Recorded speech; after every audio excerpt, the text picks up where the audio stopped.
Good morning, everyone. I'm back from the cottage, back from the emergency plumbing situation. It has been handled for a time anyway, right? Put together with duct tape and a little bit of gum. No problem. Done, right? Till it maybe breaks again in August. We'll see. We'll see. Okay, let's get into it. Please sign up for the newsletter. I send out a newsletter weekly, except for this week because I was at the cottage with a plumbing emergency.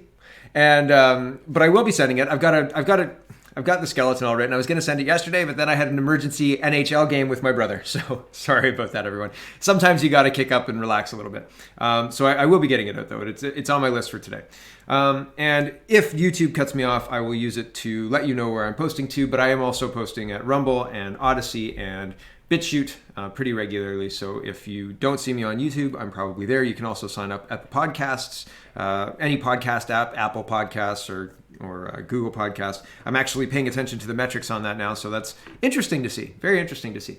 And don't forget, there is a community that goes along with this whole show. You can join us at CanadaPoly.com.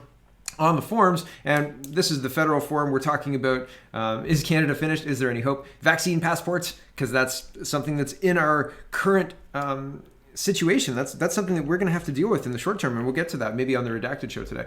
Yeah, probably Redacted. But at this point, there's lots of people talking on the forum, and I'd love for you to join us. So join in. All right, let's get into it. This is kind of a hodgepodge of governance to start out with, and then we'll get into the highlighted stuff that we're used to talking about. This is a big story that kind of came out of nowhere. Usually, if you want something to go away, if you want the public to not notice it, you dump it on a Friday of a long weekend. This isn't a long weekend, but the weather's real nice, right? A May long weekend or a May weekend where the weather's nice and everybody's mandated to stay home anyway. Good enough. They'll dump it on a Friday night. And so this was released by CP24 yesterday evening and then updated this morning at 6:21 p.m. But yesterday at like 8 p.m. So nobody's reading the news on Friday night except for me. And really, this is a strategy. It's a long-held, well-known strategy. You bury the news on Friday, and then hopefully something happens over the weekend to, start the news cycle on fresh on Monday, right? We won't be talking about this Monday because somebody else will be in charge. But the Major General, Danny Fortin, leaves vaccine role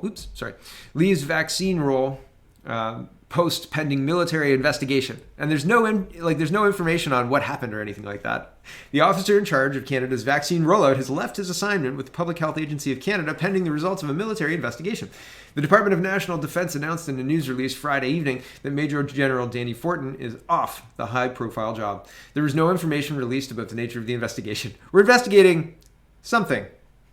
Okay. The release says Acting Chief of Defence Staff Lieutenant General Wayne Eyre will be reviewing next steps with Fortin. Defense Minister Harjit Sajjan issued a brief statement, quote, "As I have stated previously, I am committed to working to build a true culture of inclusion for the Canadian Armed Forces and the Department of National Defence, where everyone is treated with dignity and respect," he said in an email. I think it's interesting. I wonder why there would be no information released and why Sajjan would say all that.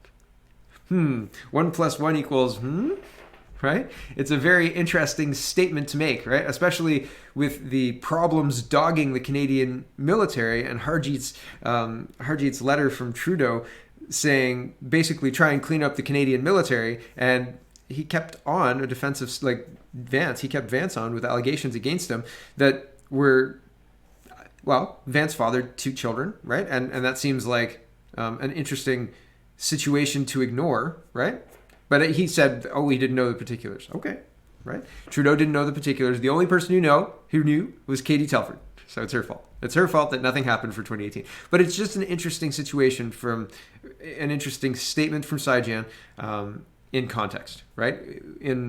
With knowledge of everything else that's going on, this is particularly interesting, right? Nothing to see here, everyone. Just move on. We're not gonna give you any information about this. Just move on. Okay. Pierre Poilievre says, "I warned the governor months ago that money printing would balloon the assets of the rich while devaluing working class wages. Now he's getting it." Mr. Macklin also acknowledged that some of the bank's own actions over the past year may be fueling inequality. Shocking. I'm not shocked because Ms. Freeland has been our finance minister for about a year now. So, yeah, I'm not surprised, right? Like the intention, what you want to do and what actually happens, especially with economics, especially when you're new to it and taking over a country's finances when you're a very smart reporter, a Rhodes Scholar reporter, but a reporter nonetheless. Like you're not a well-experienced finance person, right? So I don't know. Seems kind of predictable, right? When economies balance themselves or budgets balance themselves and such, right? Like, welcome to Trudeau's Canada. Yeah, sure, you could be the finance minister. Why not? Did you see the health minister? Yeah, sure.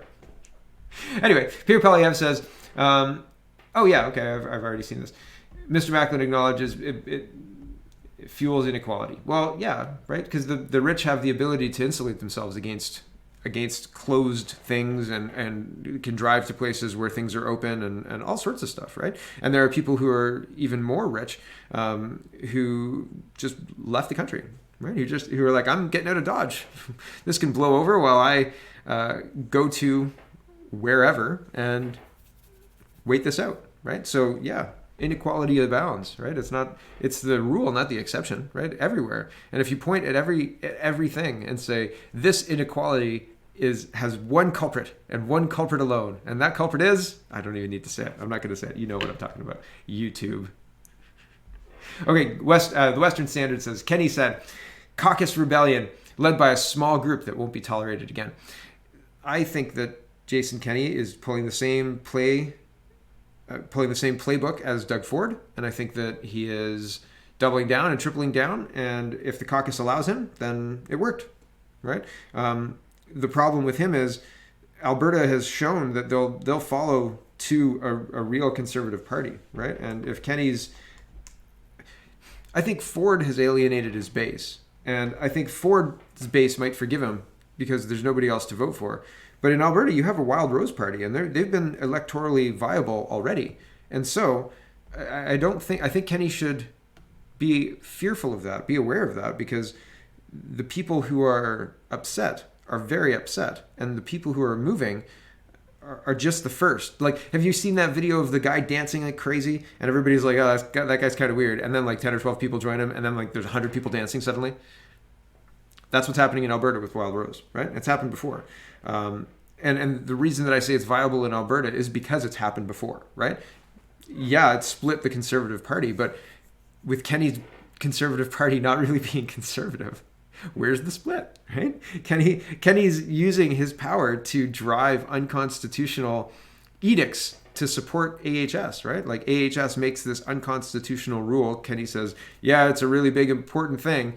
And, bingo, bango, bongo. I wrote that down. I wanted to use that. Bingo, bango, bongo. You've got a new law, right? And not in the usual way. So I don't know. I think that Kenny may not tolerate it, but he may end up the leader of the weaker Conservative Party that then removes him as leader and gets absorbed by whatever the Wild Rose becomes. And maybe it's just Wild Rose. Maybe it just stays the Wild Rose Party and they govern as the Conservative Party. Who knows? I don't know. But that's interesting. Kenny's not going to let that happen again. You know what happens? We kick you right out of caucus. You can't step down from your position and call out the leader without a response. And the response is, you're done. Kiss of death, right? Don't forget the cannolis. I think, right? That's what they said when they're going in The Godfather. Okay. Anyway, this I thought was funny. Every Brit needs to drink 124 pints to save the nation's pubs after lockdown. In Canada, we're saying, I don't know what we're saying. The messaging is like, support your local business by go to Walmart, right? Like, but in Britain, they're able to go and, I don't know if they're allowed to order pints yet. They're allowed to order food and like non-alcoholic beverages. The rules in England don't make much sense either. It's very, very similar to Canada in that sense. Like, they don't make any sense. And Wales and Ireland as well. I'll show you some interesting things about what's happening there shortly. Actually, it's very interesting. But they're trying to save their pubs by drinking a lot. There was messaging in the UK, like specifically in the UK, about limiting your alcohol consumption because it's not healthy. Like years ago, my aunt was drinking wine. We went to Costco to pick up wine, and she was like, well, you're only allowed to have 2 units a week of wine. And I was like, 2 units what does that mean? And we were talking about how like the government, and I heard advertisements on the radio when we were on the way to Costco talking about limiting your alcohol consumption. It was all over the TV as well, talking about helping not overwhelm the NHS, the National Health Service, and alcohol consumption was a contributor to needing more health services later on in life. Blah blah blah blah blah. So you're only supposed to drink so much, right? And you should back off on how much you're drinking, right? But now I just think it's interesting. It's for your health, right? But okay, we've got to save the pubs. Drink up, everyone. It's for your health. It's for your health and the health of the economy. Right? Calgary Stampede emphasizing physical distancing as 2021 plans ramp up. Now, it seems like these plans could change. They say they're working with public health. It says, we have the advantage of more than 200 acres here at Stampede Park, so having things placed differently, spread out differently, she said, in order to facilitate the physical distancing, blah, blah, blah. All of this is very much in flux as we continue to work. Potential for a timed entry at the gate or a pre-purchased entry at the gate. But yeah, it seems that they're going to go ahead with it. As I said, they're working with the AHS to try and maximize the likelihood it's going to go forward. But as I said, they're working on it. So I've been disappointed before. I hope it goes ahead, but seeing the list of things that were canceled in Toronto yesterday is not that it seems unlikely, but it seems like maybe there would be cause to think that it may not work out the way you expect, right? And hopefully not. Hopefully the Calgary Stampede goes ahead as planned, even if it's modified. I don't know. I don't know if I like the modified idea because it's outdoors, but whatever. I mean, do what you need to do, but it's all part of playing the COVID game, and I don't like that. Mr. Gallibo, speaking of free speech, asked why was Section 4.1 in Bill C-10 in the first place. Same question he couldn't answer to the CBC. Says he wanted to target YouTube, but won't answer the question about why it was there. Similarly, there's an exchange here at 44 seconds. So here is a question is asked, and then they talk about procedure for about a minute, and then Gallibo answers exactly the same way he tried to answer before. And not that it's not appropriate, but it doesn't address the question. This is just another example of liberals not answering questions they don't like. But this is nothing new. It's nothing that we're not used to. It's just frustrating because you want to have meaningful answers, and we don't get that with these guys, right? So here is Mr. Gallibo.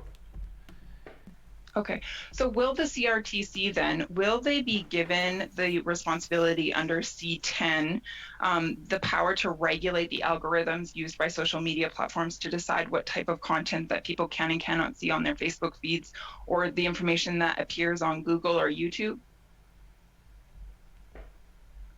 The concept of discoverability is about... I'm just curious, will the CRTC be given that power? Mr. Chair, may I be allowed to answer the question?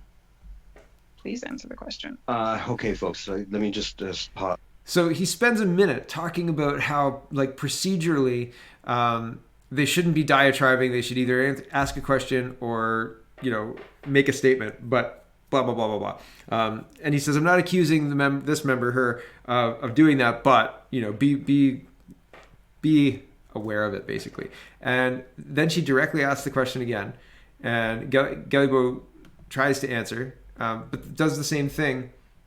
Keyboard shortcut. Discoverability. But says the same thing that he said before, right? So here's the question again, and she's right to the point. It's very like X, Y, Z. Like, this is the question. Okay, here it goes. I just was wondering if the CRTC will have the power to regulate algorithms.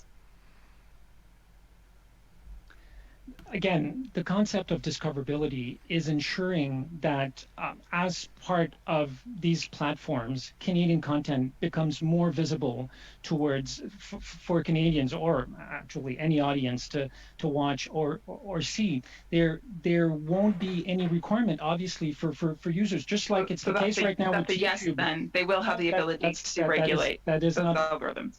I'm just not sure why I'm not able to get a yes or a no answer. That is not a yes.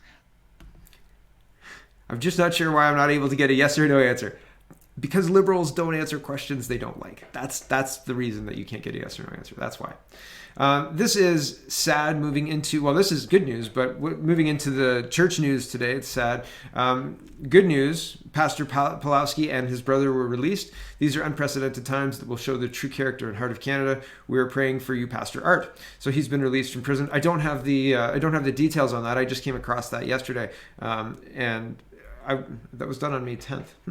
But anyway, I just came across it yesterday. I was trying to pay attention. I figured it would be bigger news, but I guess they didn't want to put that news out, right? So anyway, interesting. Derek Sloan says, police have come to the Church of God in Aylmer, Ontario, and forced the congregants to leave and seize the church. We are less free because of this despicable abuse of power. As Aylmer pastor says, this is a very sad day for Canada. Yeah, it definitely is. Here is Judge orders Church of God site of contemptuous activity amid pandemic lock its Aylmer doors. It's interesting because the constitutional challenge that this church is a part of doesn't get heard until October, but this judge decided to lock the doors yesterday. Very, very, very concerning. Ontario Superior Court Justice Bruce Thomas has ordered that locks be put on the exterior doors of Aylmer's Church of God, which has repeatedly ignored COVID-19 public gathering rules and encouraged others to do the same. Thomas said his decision will serve to set an example to the church and other people in the province who are contemplating breaking rules under Ontario law. Thomas also fined the church of $35,000, Pastor Hildebrandt $10,000, Assistant Pastor Wall $3,000. The church, Hildebrandt, and Wall were found in contempt of court in April for defying court order to stop in-person services to meet COVID-19 restrictions. The last few Sundays, the congregants inside the church numbered up to 200 with no one wearing a mask or following physical distancing rules. Hildebrandt has broadcast his sermons on YouTube and Facebook in a public display of defiance, the judge said. Actually, churches just do that. Like, just because the judge is not aware of this practice doesn't mean that the reason he did it is the reason the judge thinks he did it, right? Like, that could just be standard practice with the sermon being put out over their Facebook page and YouTube channel. That's standard on most. I proctor sermons all the time. Like, if I'm looking for a church, and I was for like a year and a half, I was looking for a church, and they all parroted the same nonsense, and I was like, oh, man, I know. Anyway, regardless, the interesting thing is, I think that it's funny when people attribute something that they've decided was your intention to something that you do, when actually your intention was something else and they didn't bother to ask, right? Or the evidence looks like it's that they're wrong about their speculation. Back to this. Church of God is one of several churches in Canada that are challenging the constitutionality of public health orders that prohibit gatherings, including religious services. Those will be heard in October. But the judge said that he couldn't wait that long to punish the church and its pastors for openly and flagrantly holding church services despite provincial rules and court orders to stop. After the penalty was handed down, Hildebrandt posted a brief video on social media saying nothing will deter us. Nothing will stop the people of God. Our government right now is allowing unelected health officials to push our judges to make criminals out of law-abiding people, he said from the pulpit. I trust this will be a wake-up call for us like never before. This is not the end. This is the beginning of where we're going. He added that he has no ill will toward anyone. And what they're trying to do is trying to say that he doesn't care about you. He cares about X more than he cares about you. And what he's like, he cares about his religion more than he cares about you, because if he cared about you, then he would comply with the public health. But that is a false comparison. That is not at all. They're trying to make caring about somebody the same as being compliant with a law that violates our basic constitutional rights. And those are not the same things. You need to be aware of that. But that's what they're trying to sell. That's what they're trying to sell here. Incredible. Right? Incredible that this is what's happening in Canada. I don't mean to repeat myself so much, but what is happening? And I know, and I know that you know. So, province in Nova Scotia gets injunction to block all anti-public health order protests. There you go. I mean, I don't know that I need to get into this more than that. They've took this in front of a judge. There was a protest happening on the 15th, the Saturday, that's today. And they've decided to cancel it because they got a judge to file to create an injunction against it. Okay, I'll read some of it. Hold on. I'm going to read the whole thing. The provincial government has been granted an injunction that will put a stop to all anti-vaccine and anti-public health order protests, including anti-mask rally that was planned for Saturday in Halifax. A lawyer for the province appeared before a justice of the Nova Scotia Supreme Court on Friday to make an urgent request for the ban. The ban prevents Freedom Nova Scotia and similar groups from staging illegal gatherings in defiance of Nova Scotia's public health orders. Dr. Robert Strang. Somebody sent me how to actually pronounce that, so sorry I'm getting it wrong. Is it Strange? Strang? I thought it was Strang. Anyway, the province's chief medical officer of health was called to testify as an expert witness on the dangers of COVID-19 and the risks posed by gatherings of large people standing close together without wearing masks. So how do you get around the data? You call this guy as the expert witness. There you go. How dangerous is this? Very dangerous. Should these people do this? Nope. Done. Your rights are gone, right? So yeah, back to this. Quote, we're in a very serious situation, says Strang. We're in the middle of a global pandemic, Strang said at a COVID-19 briefing Friday. We cannot let a small group of individuals, listen to this, who willfully dismiss the science, willfully dismiss the evidence around how their actions could put other people at significant risk. We cannot allow that to happen, and I'm very pleased with the judgment. Justice Scott Norton also heard from Haley Crichton, an investigator for the Provincial Justice Department. Justice Department. It's the Ministry of Truth, right? Crichton singled out the activities of Worldwide Rally for Freedom and Democracy, the group behind Saturday's proposed gathering. Premier Ian Rankin said the injunction was necessary to crush the third wave. Is it the third wave you're trying to crush, or somebody's spirit? Yes, we need to crush them. The third wave is what I mean.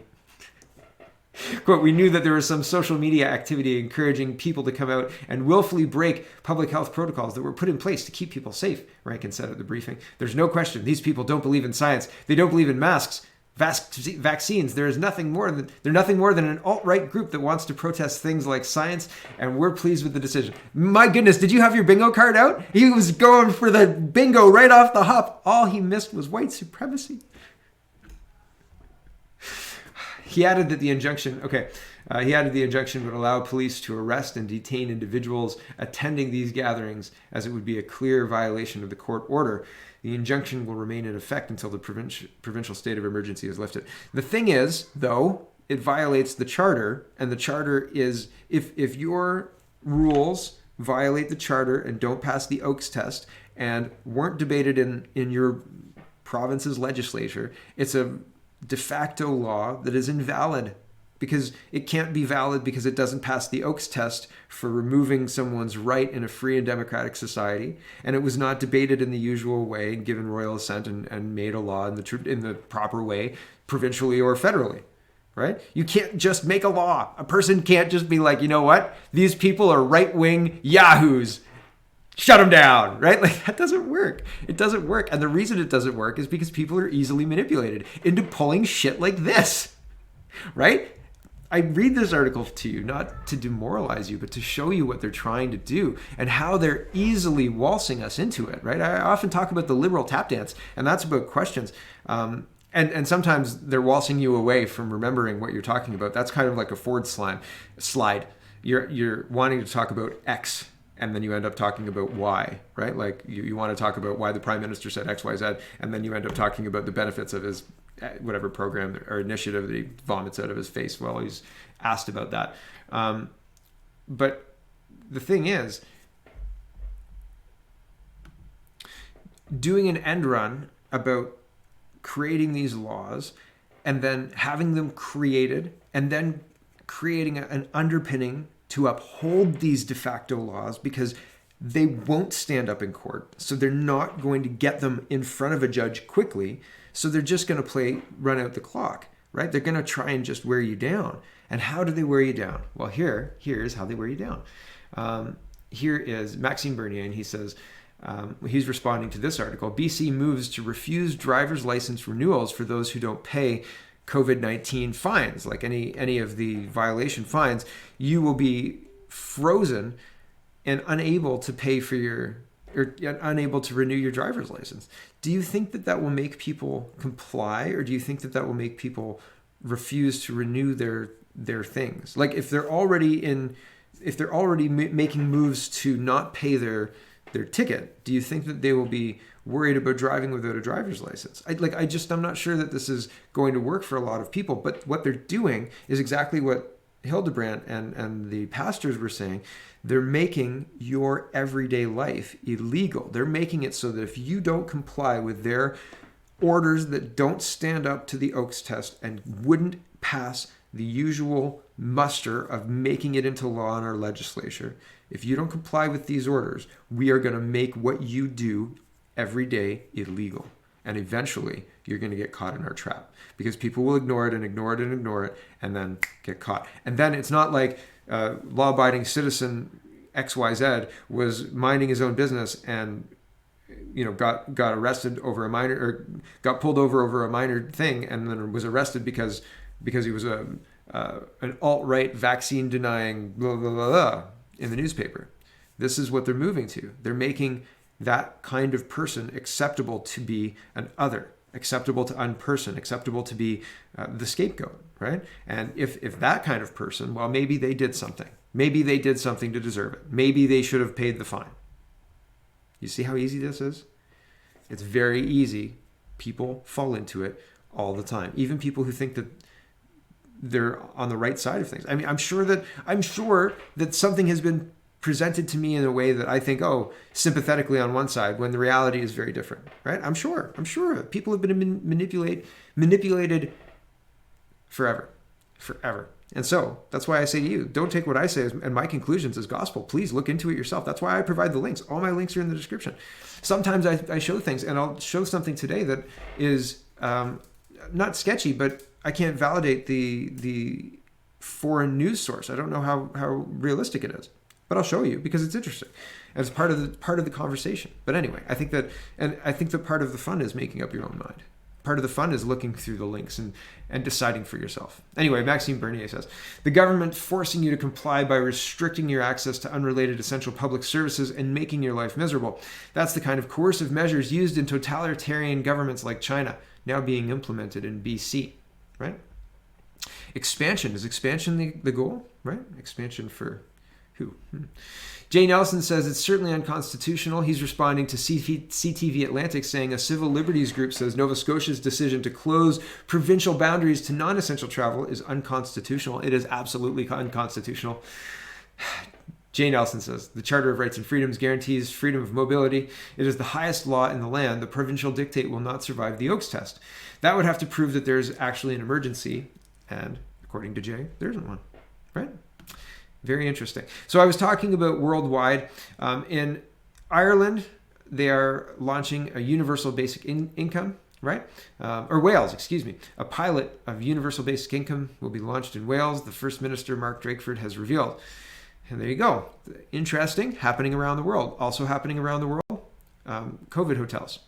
This is an Irish citizen that says she's detained against her will in a hotel and she can't leave, or they'll call the Gardaí, and they'll bring her back. And she's just trying to visit her dad and take care of her dad. This is happening in other places around the world. That's why I'm showing this to you, because it seems like they want us isolated. They want us thinking that it's only happening here. It's not. It's happening in a lot of places. And there are places that it's not happening in, right? Florida's a notable place. Texas is a notable place. But it is happening in a lot of places as well. So is this good policy? Are we just ne'er-do-wells who are alt-right and think that we shouldn't be subject to having to stay arbitrarily in a hotel that may or may not have a whole bunch of COVID infections? Who knows, right? And they won't tell you if they did know, right? No, I don't think so. Here's the Globe and Mail reporting the hotel quarantine program is a farce. This is an opinion article. The hotel quarantine program is a farce. And hold on, I don't have the whole article title. Give me a second. And it should be scrapped is the rest of it. It says, a quote from the article is, the program's usefulness is nearly impossible to see. In fact, it might be doing more harm than good, forcing only some travelers into poorly supervised hotels for too short quarantines. Never really made sense, but now it is a potentially harmful joke. Yeah, and there's been quarantine hotels that have had outbreaks and then stayed open because they were providing an essential service, which is hilarious because they're just funneling travelers who may be healthy, waiting to find out if their COVID test comes back negative through an exposure like gauntlet. Like, please, go to this hotel that definitely has COVID. Good luck. Welcome to Canada. Right? I don't know, man. Wild and crazy times. Okay, we're gonna look at this I'll move over to redacted for. We're going to talk about restrictions. We're going to talk about vaccinations. We're going to talk about mask mandates and charges filed in Switzerland. But this is the dicey news article that I'm not sure of. So I want you guys to have a look at it. It might be nothing. I haven't seen anything on Google about it. It might be something. Anyway, if you want to know what I'm talking about, come over to redacted. Otherwise, no problem. Thanks for watching. Check out CanadaPoly.com. Check out CanadaReport.co. Check out SpeakingVoicely.co. And have a wonderful, wonderful day.